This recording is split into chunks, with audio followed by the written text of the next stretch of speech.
안녕하세요. 신나는 듯 신디입니다. 오늘은 매일 받는 진찰료에 대한 공부를 한번 해보도록 하겠습니다.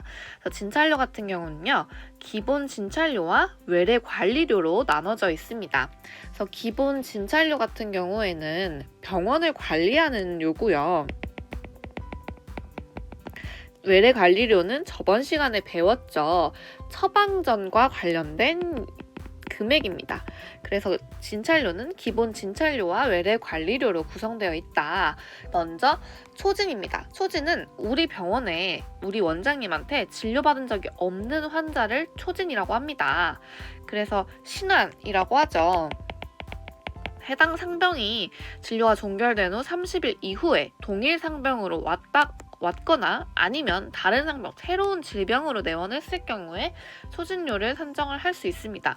그리고 아니면 치료의 종결 여부가 명확하지 않은 경우에는 치료 종결 후 90일 이후까지는 초진입니다. 치료 종결 여부가 명확하지 않은 턱관절이라던가 치주질환 같은 경우에는 치료 종결 후 90일까지는 재진으로 본다. 초진은 신환이었고요. 재진은 다시 방문을 하는 자잖아요. 그래서 우리 치과에서 계속 치료를 하고 있는 치료가 끝나지 않은 경우입니다. 치료 종결이 안 된 경우에요. 해당 상병의 진료 종결 후 30일 이내 재발을 했다거나 아니면 다른 상병으로 계속해서 진료를 받고 있는 경우이고요. 해당 상병의 치료가 종결되지 않은 경우 계속 재진입니다. 예를 들어서 이전 파노라마를 사용을 해서 매복치를 발치를 했다거나 아니면 신경치료를 하다가 사정에 의해서 내원을 한동안 안 하시다가 1년 뒤에 오셔서 신경치료를 계속 진행을 하셨다거나 한 달 지나서 왔다고 초진 이게 아니고요. 그 진료가 명확하게 끝나지 않았다 하면은 재진으로 산정을 하셔야 됩니다. 아니면 완치 여부가 불분명한 아까의 같은 턱관절이나 치주 질환이 있겠죠. 그래서 해당 질환의 종결이라는 거는요, 더 이상 안 와도 되는 거예요. 환자 내원이 종결되었거나 아니면 약 처방이 끝난 경우를 뜻합니다.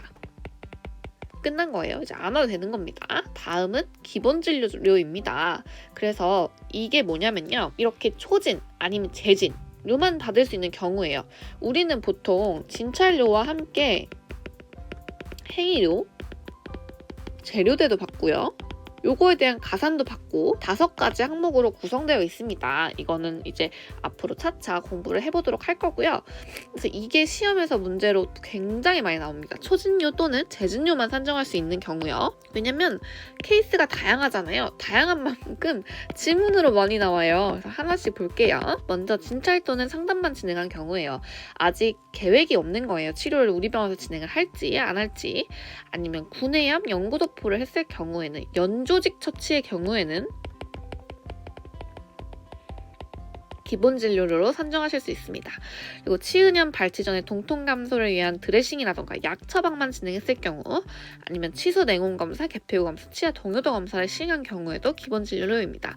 그래서 여기 치수 냉온 검사나 개폐후, 치아 동요도는 다른 진료비를 받을 수 있는 행위료와 헷갈리게 문제가 나올 수 있기 때문에 치수 냉온과 개폐후, 치아 동요도, 모빌리티는 기본 진료료다. 한번 다시 봐주시면 좋을 것 같고요. 아니면 우리 병원에서 안 돼서 진단서나 소견서만 받거나 구강 건조증, 구강 안면 저수준 레이저 이것도 지문에서 많이 나와요. 아니면은 재시행하는 경우, 아니면은 보험 틀니, 보험 임플란트, 유지관리, 무상유지관리에 해당을 해도 기본 진료료만 청구를 하실 수 있습니다. 이게 정말 시험에 매번 꼭 한 문제씩은 나오는 것 같아요. 그래서 요 예시를 상세하게 공부를 해보고 끝에 예상 문제에서 어떤 식으로 나오는지 한 번 더 공부를 해볼게요. 다음은 가산입니다. 가산은 가산 파트에서 문제가 지문이 섞어서 나올 수도 있고요. 아니면 단독으로 나올 수도 있습니다. 보통 섞어서 많이 나와요. 그래서 야간 진료 할 때도 진찰료 가산 받고요. 아니면은 토요일, 공휴일 이럴 때 가산을 받고 있습니다. 야간 진료 같은 경우는 시간을 기억해 주세요. 평일 6시 이후부터 이길 9시. 이 이길은요, 다음날이라는 뜻입니다. 다음날 9시까지. 아니면 토요일은 1시 이후부터는 진찰료 가산을 받을 수 있습니다. 근데 이 경우에도 소아 같은 경우는 만 6세 미만의 소아는 시간이 조금 다르죠. 기본 진찰료의 100%를 받을 수 있는 시간이 있는 거 한번 봐주시고요. 의원급이에요. 병원급 아니고요. 우리 같은 개인 병원 같은 경우는 야간이나 토요일 날 그 마취를 동반한 수술, 뭐 발치라던가 아니면은 치주 질환 같은 경우는 큐렛 진료 이상을 시행을 했을 경우는 기본 진찰료의 30%를 가산을 받을 수 있습니다. 토요 전일 가산제라고 해서요. 이것도 의원급입니다. 병원급은 해당하지 않아요. 대학병원은 해당하지 않고요. 의원급 같은 경우에는 토요일 날 진료를 하면 기본 진찰료의 30%를 가산을 받고 있습니다. 공휴일, 이번에 대체 공휴일 날 진찰료 가산된 거 보실 수 있을 거예요. 원장님들이 대체 공휴일 날 안 쉬고 진료를 하는 겁니다. 이어서 공부를 한번 해볼게요. 국가고관검진입니다. 국가고관검진은 공단에서 국민건강보험공단에서 시행을 하는 검진이고요. 이날 공단 검진을 하고 당일날 진료를 보시게 되면 진찰료가 50%만 산정할 수 있습니다. 당일은 50%예요. 근데 당일 진료만 보고 검진만 받고 다음 날부터 오시게 되면요. 다음 날부터 한 달까지는 30일 이내는 재진료로 청구하실 수 있습니다. 그리고 국가구강 검진 같은 경우 토요일 날 오시게 되면 역시나 검진료의 30% 정도를 가산을 받으실 수 있어요. 그래서 이게 평일은 한 7,900원, 7,000원대인데요. 토요일에는 9,000원 정도 받으실 수 있습니다. 금액을 좀 더 많이 받을 수 있어요. 토요일은. 국가고관검진도 지문으로 나올 수 있는 부분이에요. 이거는 단독 출제보다는 지문에서 많이 봤던 것 같아요. 다음은 보호자가 처방전만 발행하는 경우에도 진찰료를 산정할 수 있습니다. 환자 사정으로 인해서 환자분이 내원을 할 수가 없는 상황인 거예요. 그래서 뭐 지금 거동이 불편하신다거나 이럴 경우 가족이나 보호자, 보통 뭐 직계라던가 부모 자식 관계라던가 뭐 아니면 남편, 아내 이럴 경우에는 그 대리 처방을 받을 수가 있어요. 대리 처방을 받을 수 있는데 이 경우에는 재진료의 50%를 산정을 할 수 있습니다.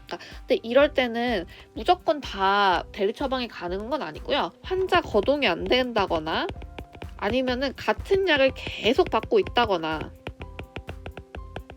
특수한 경우에만 의료법상에 해당하는 경우에만 진찰료의 50%를 산정할 수 있습니다. 그래서 예상 문제를 알아볼게요. 이 경우에는 어떤 식으로 문제가 나오냐면요. 아까 진찰료만 산정할 수 있는 경우를 고르시오. 진찰료를 산정할 수 없는 경우를 고르시오. 라고 문제가 나와요. 그래서 어떤 식으로 출제가 되냐면 정기치수 검사를 시행했다. 이 경우 진찰료를 산정할 수 있습니다. 뭐 진찰료만 산정할 수 있습니다. 라던가 아니면 관절음도 검사를 시행했다. 이 경우 진찰료만 산정할 수 있다. 치수 냉온 검사를 했다. 이 경우에는 뭐 이런 식으로 문제가 나와요. 근데 그래서 우리가 그 진찰료만 산정하는 검사가 무엇이 있느냐 그거를 아셔야 되는데 바로 이 치수 냉온 검사 그리고 그 모빌리티 치아 동요도 검사 이런 경우에는 진찰료만 산정할 수 있습니다. 그리고 정기치수 검사는 EPT 행위가 따로 있고 관절염도도 2급에서 배우는데 구강내과의 처방이 따로 있습니다. 그래서 헷갈리게 나올 수 있는 부분이에요. 이런 것들과 섞어서 많이 나오고요. 아니면은 보통처치입니다. 보통처치는 경우가 다양하잖아요. 근데 이걸 자꾸 진찰료로 산정을 하시더라고요. 실제 임상에서 잘못 청구가 되고 있어서 많이 나옵니다. 뭐 캐비톤을 교체를 하거나 치수 절단 후 FC 체인지를 한다거나 범랑질 그라인딩을 하는 경우 보통처치를 산정할 수 있는데 이거를 진찰료만 산정할 수 있다라고 나올 수 있습니다. 뭐 캐비톤을 탈락했다 이 경우만 진찰료를 산정할 수 있습니다. 이런 식으로 질문이 나올 수 있어요. 다음은 초재진 구분 문제입니다. 뭐 예를 들어서 뭐 치주 질환 진료를 하고 뭐 큐렛을 받고 오늘 5월 10일 날 큐렛을 받고 뭐 8월 10일 날 이 환자가 다시 내원을 해서 큐렛을 받다. 이 경우는 초진이냐 재진이냐 이런 문제가 나올 수 있습니다. 그래서 치주 질환처럼 치료가 명확하지 않은 진료 같은 경우에는 90일 이내는 재진이라는 거. 그리고 턱관절, 치주와 턱관절은 90일 이내까지는 재진입니다. 그리고 가산율 부분이 문제에 나올 수가 있습니다. 가산율 부분은 단독 출제보다는 보통 믹스해서 많이 나와요. 그래서 오늘은 여기까지 알아봤고요. 여러분 구독과 좋아요는 제가 영상을 계속 찍을 수 있는 원동력입니다. 오늘도 제 강의를 들어주셔서 감사해요. 그럼 다음 이 시간에 또 만나요.